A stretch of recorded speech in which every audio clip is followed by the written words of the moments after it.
দলে দলে লোক আসতে থাকবে, এটি আমাদের দাওয়াতে না, এটি আল্লাহ তাআলা বলছেন বিজয় যখন হয়ে যাবে তখন আমার পক্ষ থেকে সবার জন্য নির্দেশ হচ্ছে তোমরা সত্যপন্থীদের কাতারে একত্রিত হয়ে যাও। আপনার অর্থকে হালাল করতে হবে, আপনার কথাকে হালাল করতে হবে, আপনার চলাফেরাকে হালাল করতে হবে, আপনার উন্মুক্ত বাতাস প্রতিটি নিঃশ্বাসকে হালাল করতে হলে আপনাকে শহীদের রেখে যাওয়া অসমাপ্ত কাজকে আঞ্জাম দেওয়ার জন্য আমাদেরকে ভূমিকা রাখতে হবে। আলহামদুলিল্লাহ রাব্বিল আলামিন ওয়াসসালাতু ওয়াসসালামু আলা সাইয়্যিদিল মুরসালিন ওয়া আলা আলিহি ওয়া আসহাবিহি আজমাইন। বাংলাদেশের গণমানুষের সংগঠন শহীদের রক্ত বেজানো কাফেলা বাংলাদেশ জামাতে ইসলামী ঢাকা মহানগরী উত্তরের আমাদের 4টি জোনের উদ্যোগে আয়োজিত আজকের এই আমাদের এই প্রিয় কাফেলার যাদের ইমারতের উপরে আমাদের এই সংগঠন দাঁড়িয়ে আছে, আমাদের শ্রদ্ধেয় সম্মানিত রুকুন ভাইদের নিয়ে আয়োজিত এই সমাবেশের সম্মানিত সভাপতি, আমাদের জোন পরিচালক, সম্মানিত সদস্যবৃন্দ, প্রিয় ভাইয়েরা, আসসালামু আলাইকুম রহমতুল্লাহি ওয়া বারাকাতুহু। আমরা আজ থেকে 2 মাস আগেও এইরকম একটি প্রোগ্রামের কল্পনা আমরা কেউ করতে পারিনি।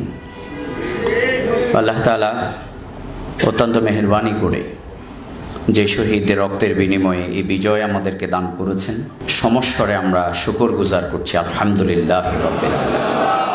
সম্মানিত ভাইরা আমার, আমাদের আজকে যারা আমরা শপথ গ্রহণ করেছি, আমাদের এই শপথ আমরা আল্লাহর সাথে তো সেই চুক্তিটিতে আমরা আবদ্ধ হয়েছি। ওমাইয়াশি নাফসাহু ইবতিগা মারদাতিল্লাহ ওয়াল্লাহু রাউফুম বিল ইবাদ।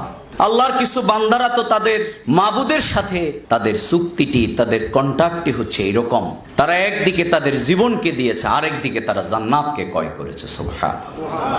আমাদের নেতৃবৃন্দ সেই কাজ করেছেন। আমাদের 28 অক্টোবরে শহীদেরা আমাদের জন্য শক্তি ছিল, শহীদ মুজাহিদ মাসুম শিপনেরা আমাদের জন্য শক্তি ছিল, কিন্তু আমরা শুনেছি তারা গভীর রাতে কেঁদে কেঁদে আল্লাহর কাছে এরকম একটি মৃত্যু কামনা করত। আমাদের শহীদেরা তাদেরকে ফাঁসির রায় দিয়ে মনে করা হয়েছিল এই আন্দোলনকে নিঃশেষ করে দেয়া হবে।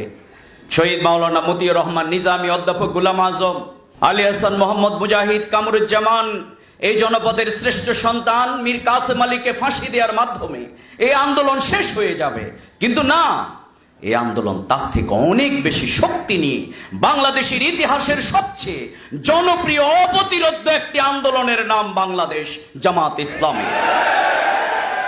এই বাংলাদেশ দুর্নীতিমুক্তর স্লোগান দেয়া যত সহজ, দুর্নীতিমুক্ত মানুষ তৈরি করা কিন্তু তত সহজ নয়।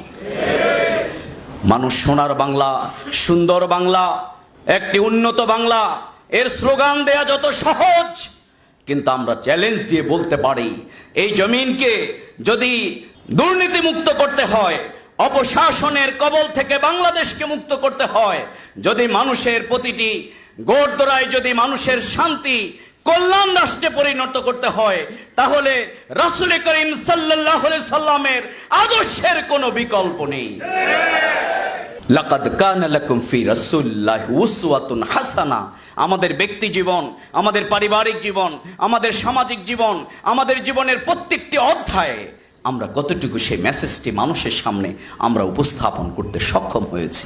যে মিটিংয়ের পরিচালক সভাপতি এসে বারবার আল্লাহ বিল্লাহ করতো, আল্লাহ লোক কিছু আসুক, সেই মিটিং এখন হচ্ছে আর জায়গা নাই, সেই মিটিংয়ে এখন আর মানুষ ধরে না। এটি আল্লাহ তাআলার ঘোষণা হচ্ছে, ইজা জাআ নাসরুল্লাহি ওয়াল ফাত ওয়া রাআইতান্না সায়াদখুলুনা ফি দীনিল্লাহি আফওয়াজা। দলে দলে লোক আসতে থাকবে, এটি আমাদের দাওয়াতে না, এটি আল্লাহ তাআলা বলছেন বিজয় যখন হয়ে যাবে তখন আমার পক্ষ থেকে সবার জন্য নির্দেশ হচ্ছে তোমরা সত্যপন্থীদের কাতারে একত্রিত হয়ে যাও। কুনু মা সাদিকিন।